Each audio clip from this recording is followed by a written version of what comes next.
Hello, thanks for watching my YouTube channel. My name is Ward Snyder. I appreciate you watching. Please make sure to hit the like button and subscribe.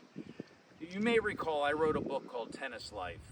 In the Tennis Life, I revisited a lot of my friends that I grew up with that actually did a lot better on the tour. I didn't make it on the tour, but they did.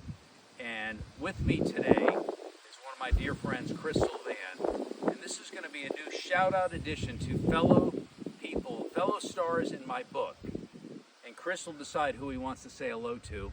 And go ahead and talk about it right now, Mr. Chris. Thank you.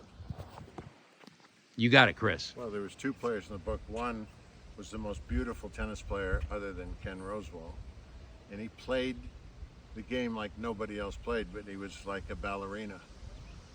And he had a slice backhand, but he had a little caveat to the slice backhand that I've never seen used. And he was a slight young boy of 5'8", Trey Waltke. Look him up. He is incredibly well known for his Wimbledon attire when he wore a long sleeve shirt and long pants, cricket pants, and beat Stan Smith on center court at Wimbledon. But he would take his backhand, and he had a gorgeous slice, but he would create a non-slicing backhand. It would actually come from the top, come down on the ball, and he would hit it almost flat, and he could hit winners with it. When he was struggling, he did something that no one did. He took his left hand, and you actually could see him flick the racket head with his left hand. Unheard of. So Trey, I'm sorry they don't use that move anymore, but it sure was beautiful to watch. Anyone else in the book you want to give? How about Harold Solomon when you beat Harold the last time you played him? Yes, Harold, that was a nice practice session in front of your dad's house on your court. That's right.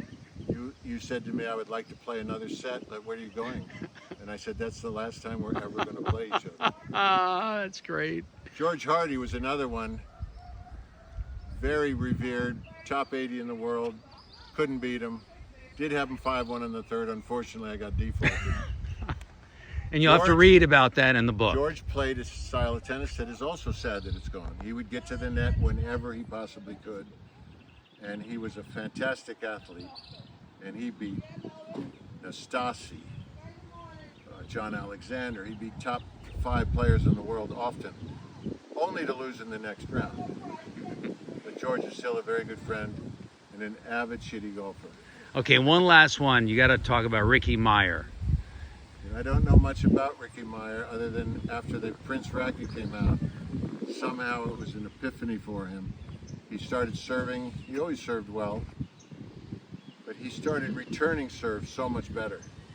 And he gained confidence from this and broke people's serve and then served even better. He's one of these late bloomers that continue to get better where I probably didn't. But Ricky Meyer's a wonderful guy. Well, Chris, he had some wonderful results. Chris, again, thanks for being part of Tennis Life. You're a great guy and still a hell of a player to this day.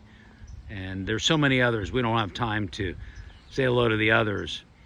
But again, thanks for being part of Tennis Life.